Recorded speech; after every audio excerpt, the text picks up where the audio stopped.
Andy. Good morning, Stacy. Good morning. How are you this morning? Fine, thank you. How are you? Oh, thank you for asking. How do I look, okay? Good. Oh, You look great. People ask me how you're doing, I think maybe something's wrong. All right. You're not trying to butter me up now, are you? No. Oh. Sometimes it helps. It's not helping you, though, because you already made a deal with the city solicitor. Okay, you were charged with not having your seatbelt on. Now, why didn't you have the seatbelt on? Tell me. It's very difficult for me to get in and out of the seatbelt. 'Cause I have really bad degenerative arthritis in my neck and my arm, and also my hands are really bad. So you have a medical reason not wearing the seatbelt? Yes, sir. You tell me the truth? Yes, sir. And you can see, Patrolman My Hastings, hands are- you believe her? Your Honor, I do believe her. You believe her? I do. Inspector Quinn, you believe her? I have no reason to doubt it, Your Honor. I'm sure it was clicking and Well, ticking enforcement. we're gonna revisit this now, okay? okay, So you met with the city solicitor and the patrolman, who is supporting you, actually, even though he just made a recommendation that you pay a $40 fine, right? So you agreed to pay a $40 fine, right? yes, Did you agree to that? yes. Patrolman agreed to that, okay. However, I'm not going to do that. You have according to your testimony, you have a medical reason, and the medical reason, I think, is sufficient, and Patrolman agrees with you that you may have this medical condition. Inspector Quinn says he has no reason not to believe you, and I believe you because you seem to be pretty forthcoming. Had nothing to do with you trying to butter me up, incidentally. You understand that? Yes. You think it helped that you gave me a compliment? No, because Oh. I know you would see right through that if I was lying. All right.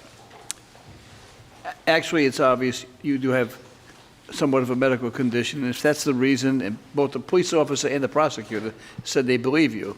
So if they believe you, I believe you as well. You present well. And so even though you made a recommendation, there is a recommendation from the solicitor to charge you $40, I'm going to override that and I'm going to dismiss it. Do you agree with that? Sure. Thank you. Okay. Your Honor, the court would just like to tell a motorist that for some reason you can get a note from your doctor explaining the circumstances. It would avoid the officer and you from having to come to court in the future. Thank you. Now, I don't want to see you here every week on this, right? Hear what Inspector Quinn said? Okay, good luck. Thank you. Judith Bingham. Good morning. Good morning, Judith. What terrible thing did you do? You want to confess? I would love to confess. All right. Well, this is not a confessional, but nevertheless, we do have some unsolved crimes upstairs, and if you want to confess to those. Well, hopefully we can figure this one out together. Okay, let's figure it out. The So- major offense that you are charged with is parking overnight.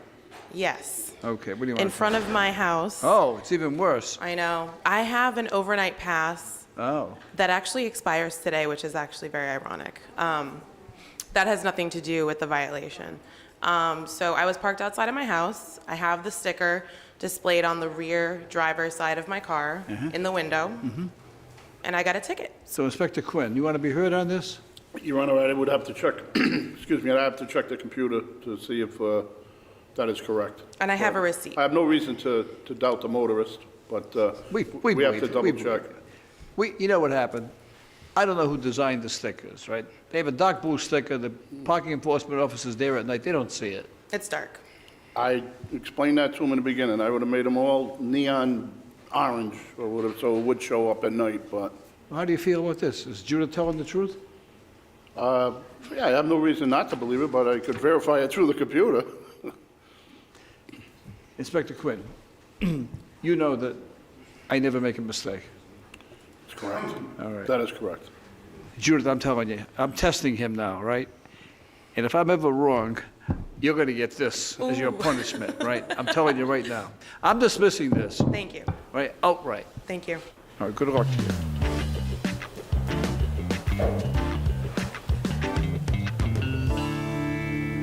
Anthony Caprio, you are charged with blocking an intersection on Westminster and Snow Streets. Is there anything you want to tell me about this?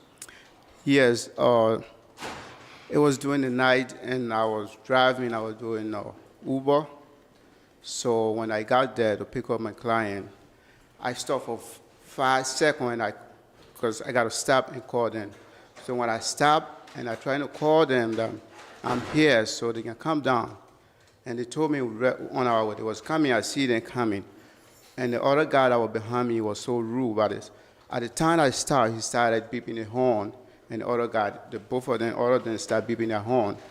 Did you get a tip from your client? Did they feel bad for you? A tip? Yeah. After they drove them, they give you extra money?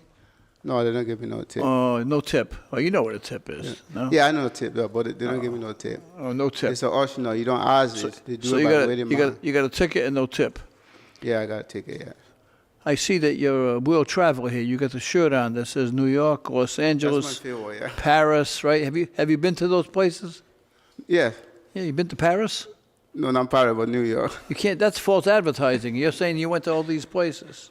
Okay. Now I see that medallion around your neck, right? That's my country seal, Liberia. You familiar with that, Inspector Quinn? No, Your Honor, I'm looking at the medallion now. I thought it was a badge or something, but apparently he's stating it's the, I guess, coat of arms or something from Liberia. Well, if you're proud of your native country, then we want to congratulate you because you should be. You know, we all have pride in where we come from.